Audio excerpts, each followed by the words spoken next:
Mon père Abel, quelle est la raison de ta décision d'être dans l'ordre de Saint-Augustin? La raison pour laquelle moi j'ai accepté, bon, je m'excuse d'abord pour le public francophone si par hasard vous entendez certains mots que vous ne comprenez pas. Ne vous préoccupez pas puisque je suis tellement habitué à parler l'italien que ce n'est pas non plus évident pour moi de m'exprimer comme il faut en français. Et pour en venir à votre question, je dirais la raison pour laquelle j'ai accepté d'entrer dans l'ordre de Saint-Augustin, c'est d'abord mon appartenance africaine puisque je me sens très lié à ma terre et depuis que j'ai découvert qu'il y avait un grand maître de spiritualité qui est Saint-Augustin, une figure rare pour ce qui concerne l'Afrique que nous pouvons considérer d'ailleurs sur le plan de la culture comme étant un oiseau rare de l'humanité sur le plan de la connaissance. Et alors, je me suis dit en tant que fils du continent africain, je me sentais vraiment en harmonie avec Saint-Augustin et surtout le fait que lui, il ait insisté sur la vie communautaire.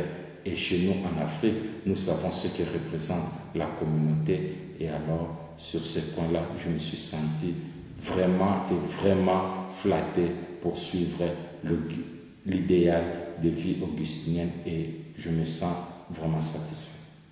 Mon père, tu es dans la communauté augustinienne de Pavia. À Pavia, il y a Saint-Augustin. Quelle est l'importance de sa présence dans ta vie spirituelle?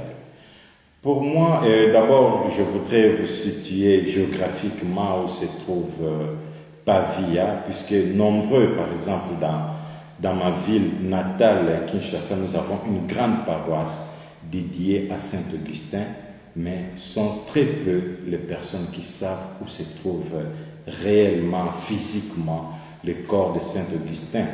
Saint-Augustin est bel et bien enterré, son corps est gardé ici, à Pavia, non loin de Milan, à 20 minutes de Milan. Et du reste, le pape Benoît XVI a visité ce lieu il y a 4 ans. Et alors le fait pour moi de me retrouver ici à Pavia, à côté du corps de Saint-Augustin, c'est un intérieur honneur puisque je me sens vraiment en communion avec lui et en plus je me sens bien intégré dans cette communauté qui vit dans une grande diversité où nous nous retrouvons au milieu de 3 continents. Il y a un père américain, 4 pères italiens et moi, congolais qui représente l'Afrique.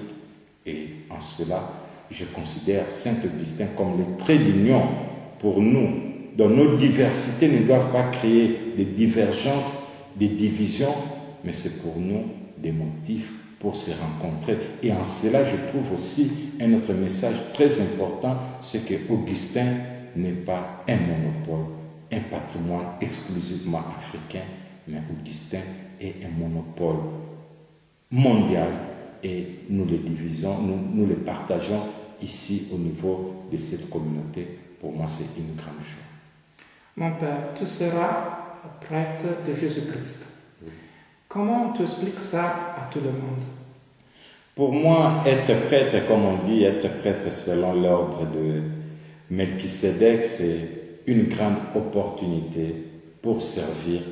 Puisque oui, en tant que religieux, j'ai reçu le maximum de ce que j'ai recherché comme don de ma vie et à travers le ministère du sacerdoce que je recevrai dans quelques jours, je me sens habilité à être totalement au service du peuple de Dieu à travers les sacrements, particulièrement le sacrement de l'Eucharistie, qui est aussi appelé sacrement de communion, au cœur d'un monde qui vit dans des divisions, dans des conflits, dans des rancunes.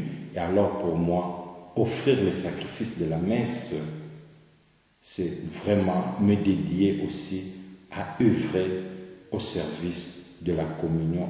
Non seulement la communion dans le sens visible, mais une communion qui naît, qui part réellement du cœur de chacun.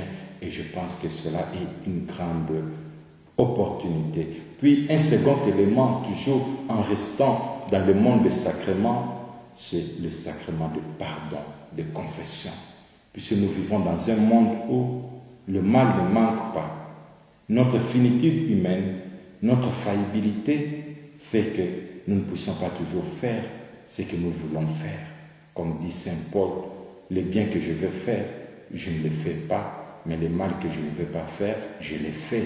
Et le ministère, le sacrement de confession, c'est justement une occasion qui nous est offerte pour pouvoir réparer ces brèches-là et repartir toujours de l'avant pour vivre en communion les uns des autres et surtout en communion avec Dieu. Celui qui est en communion avec Dieu, c'est ça également aussi en harmonie avec les autres, puisque les deux pôles vont toujours ensemble. Mon Père, merci bien pour tes mots. C'est moi qui vous remercie. Bon.